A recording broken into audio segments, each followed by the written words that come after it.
got a lot to get through today. Okay, so carrying on from our lesson last week, we were looking at the key divisions in the early stages of the civil rights movement and the general impact across the board. Sam, come on. Sit up straight. Right, stop slouching. This is the perfect opportunity for you to engage, so make the most of it. But we learn the same stuff every year for Black History Month. Every single October we learn the same things, either apartheid, slavery, or the civil rights. How many of you guys have actually learned something new these last years? See? That's what I mean. Sam, this is our history, come on, man. No, seriously. Do you guys know anything about Ralph Bunche?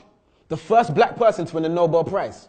Or that the richest person ever lived was a black man named King Musa I of Mali? What about Ella Baker? What about Ella Baker?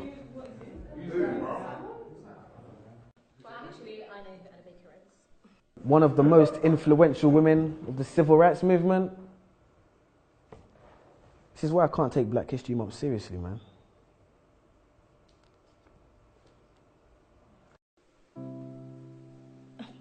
But Samuel, the curriculum is designed to help you think about Black history critically.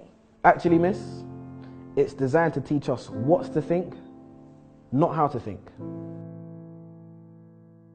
For example, when that light switched, you taught us it was Thomas Edison who made that happen, when ironically it was actually a darker man who made that light flick, Lewis Latimer to be precise.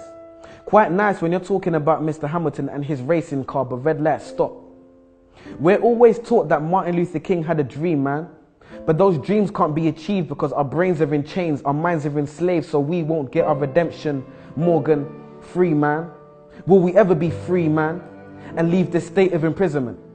And take that walk of free, damn it, green man from a traffic light invented by the same man who made gas masks to protect our organs. Another free man named Garrett Morgan. But I bet you never knew that. We need to open our minds. But how can we be taught to see if the blind lead the blind? The first person to develop significant eye surgery was a black woman named Dr. Patricia E. Bath. Now on that note, there's a question I must ask. If this is a great opportunity to learn and be engaged about our past, why are we not actually being taught about our past?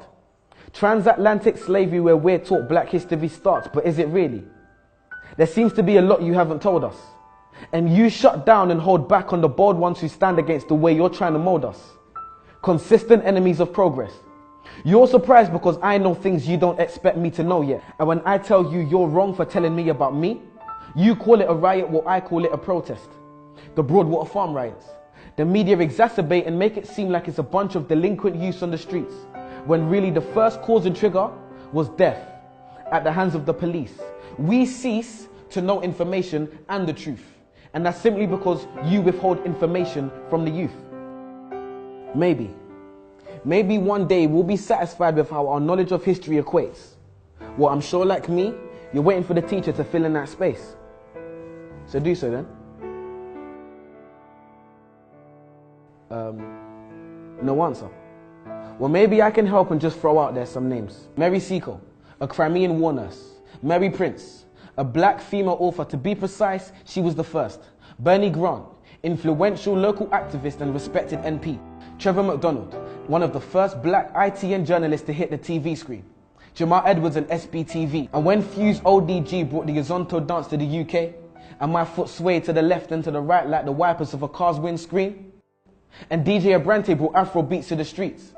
See, it's funny when we think of our childhood memories. A man who was actually funny, Lenny Henry.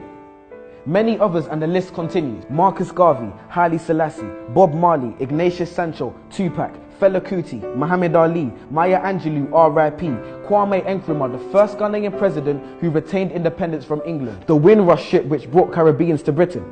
So much to learn in just 1 month. A tip of the iceberg, a tiny grace. And what was the first black Roman emperor's name? Years passed and we're still caught up in the same civil rights age, which isn't bad if you learn something new, but we don't. And we're not being taught enough about our culture, so there's no one else to blame but you. And if not you, then who? Questions, questions, questions. If you're not teaching us these things, then I'm inclined to believe it's because you don't know. No. You're the teacher. Your job is to teach, so you must know. And if you do, that must mean you don't want us to know, but that's low. If the information is accessible for our knowledge of our culture to grow, then why on earth wouldn't you want to let us know? Why are you focused so heavily on the influential but very few men and women who made things happen for us? Why are my people being highlighted for a predominantly negative past? Why do I know the things that you don't and I'm not the teacher, you are? Why are you focused on our negative past but not on our bright future? Why are you not abreast with the great young things that people are doing in this world? Why are young people's trademarks and stereotypes gang culture and young pregnant girls? Why are the young people not being given the time of day? And his name was Septimus Severus, by the way. I'm sure as a student, the code of conduct has been breached. So I'll stop here and let you do your job. So teach.